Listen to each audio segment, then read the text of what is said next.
So I'm going to start out by moving Chang down through the forest here.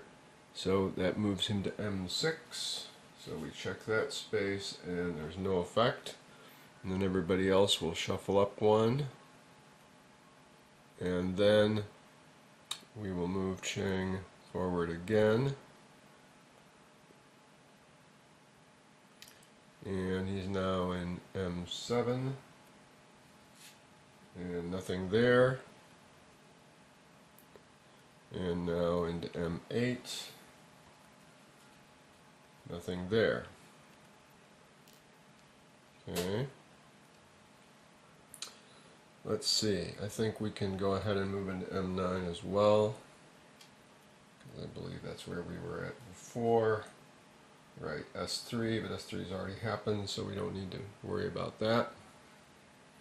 So we'll move the rest of the troops down. Now, we're going to move the men on the canoe a bit. So the first canoe goes to M11. And my plan is to stay in the canoes just a little longer, since I figure it's kind of a sneaky way to approach.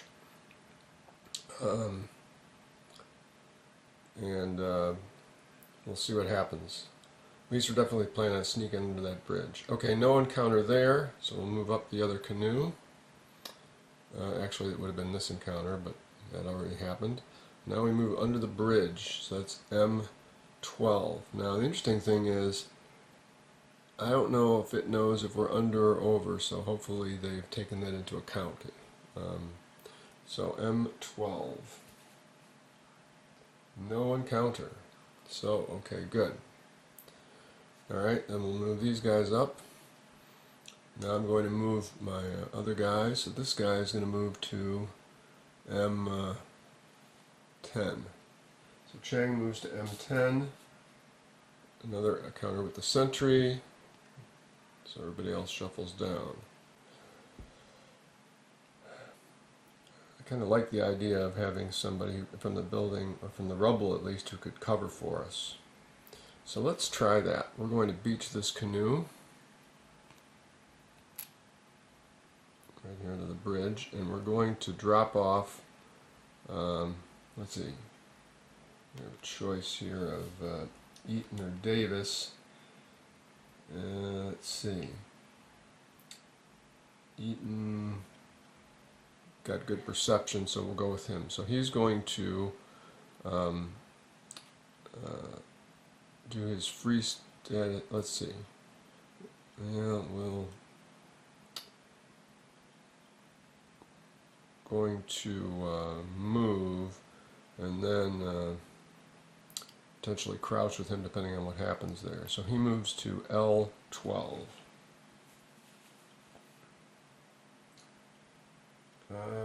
Okay, no effect there because sighting 3's already happened. If it hadn't happened, I think the sentry would have been moving on us. Now, I'm going to let D continue in the other canoe, but first I'm going to move Eaton to here. He's getting out of range of his commander though, so I think what I'll do is I'll move up the other canoe here first. Well, yeah, let's do that. Okay, so the other canoe is underneath the bridge here. These guys are Davis is still in his canoe. So now, if Eaton runs into anything, he'll still be in command. So he's moving to, let's see, 15 foot, so L13. And paragraph 762. So something happens. So we take a look at 762, and it says, if S0 and S1 have not occurred, see 727. Well, S0 has not occurred, so we need to go to 727. Uh-oh, so that's not good. That means probably there's another guy around here somewhere. Okay, conduct activation check at a -1. If successful, see 729. Okay, so that activation check means that a German may spot us. It depends on kind of how alert they are. So currently, we are at condition 2, so they will succeed on a 0 through 3. But with the -1, they have to succeed on a 0 through 2. So we roll for the activation check, and we get a 0. Ah, rats! They spotted us. So what it had said was, if successful, C729, and 729 says S0 and S3. So both activations would happen. S3 already did, so it's the S0 one we're worried about. Activate Germans 20 and 21 in hex H15, crouching inside a bunker. Oh, one of the bunkers. Place bunker marker on that hex with its doorway facing hex H16. Activate German 86. This is the sentry in K11 crouching. Commence rounds German advantage. Go to condition 3. Whoa! Oh boy. Alright, let's see what happens. So Germans 20 and 21 in hex H15, crouching in a bunker. So let's take a look and find them. There's 21, a machine gunner, and 20 is another machine gunner. One guy's probably sort of the loader or something. We'll see in a minute. Maybe not.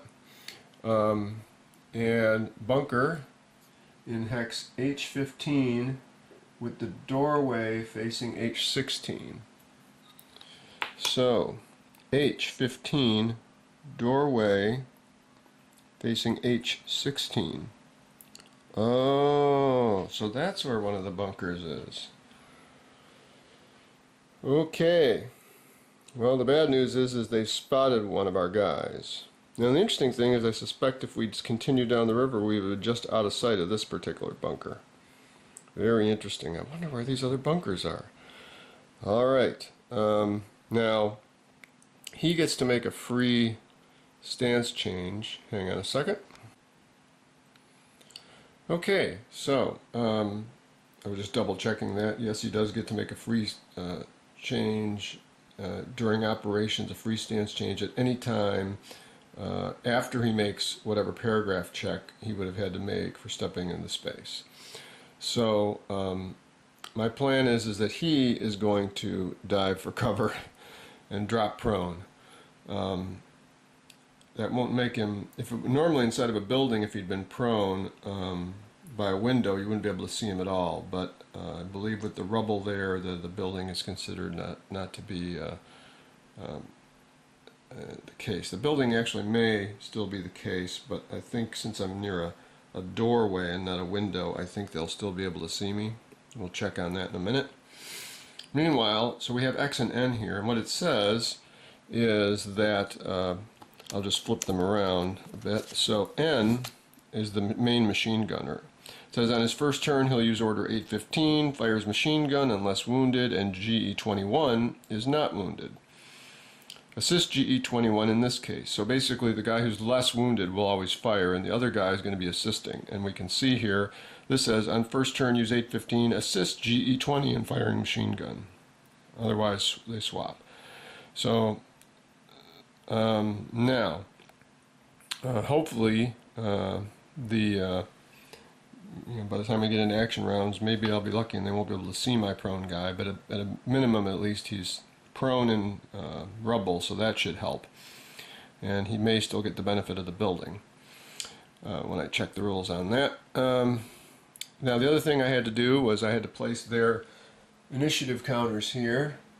So unfortunately, N, who's going to be firing first, has an initiative of 4, so that's really good for them. And let's see what else we have here. We have to change the condition. So now we're at condition 3.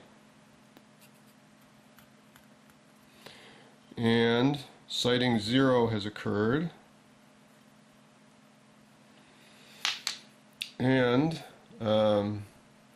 we have to change the card in the sleeve here, so we'll do that.